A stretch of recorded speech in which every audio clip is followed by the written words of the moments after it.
that when asked, I asked them why it is they weren't ticketing trucks that were blocking roads or enforcing, for example, the highway safety code.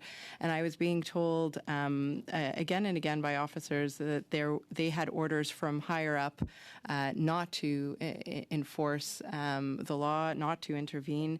I wonder, sir, if you gave those orders or if you know who did. I appreciate the conversations you had. Obviously, I wasn't there to verify them, but I'll take your explanation on face value.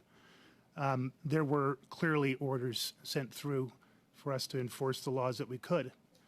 There were also very clear understanding that, and this is borne out in multiple intelligence reports from multiple levels of security operations, including ITAC reports that stated that enforcement activity in any theater across the country could have escalating impacts. In fact, I quoted earlier from that in my presentation. The reality on the ground was that officers had maximum discretion about whether and how they would engage in enforcement activities, whether by law enforcement, provincial statutes, or criminal code. We made enforcement efforts on every single day, and there were statutes that were enforced at all three levels. But the officers had the discretion, if they felt it wasn't safe, they didn't have a proper resource, or it could escalate the situation, to make that decision. And that's fundamental to democratic policing in any state of affairs, whether an emergency or not. But the OPS provided a press release on January 30th in which it stated that police have avoided ticketing and towing so as not to instigate confrontations with demonstrators. It continues, and I'll continue to quote, still confrontations and the need for de-escalation has regularly been required. That comes from the OPS, sir. And on January 27th, you referred to situation reports. The RCMP situation report on page 3 of 281 of the document disclosure indicates that they were expecting a range from 1,500 to 2,500 trucks. And so laws were being broken by the drivers of these vehicles. But if I understand correctly from your testimony, due to safety concerns, they were not always being enforced, among others, the Highway Safety Code. You have also been quoted in the media saying that you were trying to avoid bloodshed, and that is a direct quote.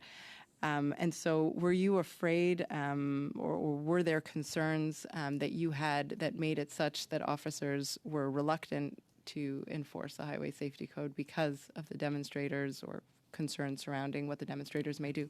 Thank you. I'll repeat again, there was enforcement at all three levels every single day throughout my tenure in office. There were never any instructions to not enforce laws. But there were careful threat assessments that were provided through briefings to the officers to make sure that they had maximum discretion to make very, very important decisions on a day-by-day, interaction-by-interaction basis. But the OPS officers did seek to enforce the law, at least on one occasion, and make an arrest, but apparently were unable to do so because they were surrounded by aggressive protesters. Do you recall that incident? There were many such incidents like that. And I guess with the short amount of time I have remaining, sir, I would ask, in a general sense, when members of Parliament, including the leader of the official opposition, Pierre Poilievre, were out on the streets on February 4th handing out donuts, right in the middle of what you were experiencing as a very difficult and intense situation, how did that impact the morale of your officers? There were incredible ranges of actions by individuals across civil society that were problematic for what we were trying to accomplish, but there were far greater amounts of efforts to safely and ultimately successfully resolve this national security crisis. And do you believe that were it not for the intervention of the federal government, you would have been able to resolve the situation? I was no longer in office when the situation was ultimately resolved. The plan that we put in place up to my last day in office considered whether or not we'd be able to have the resources to apply to private injunctions and the various declarations. Ultimately, the elements of the three levels of declaration of emergency were very much assisting a faster and more safe resolution of the circumstances here and across the country. Your time is up. Thank you. Mr. Fortin? Merci, 5 minutes. Merci, Madame la Présidente. Thank you, Madam Chair. Mr. Sloly, good day. Mr. Sloly,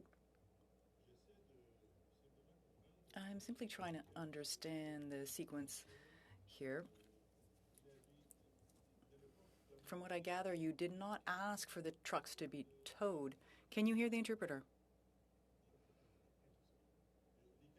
those trucks sort of settled in over time, end of January,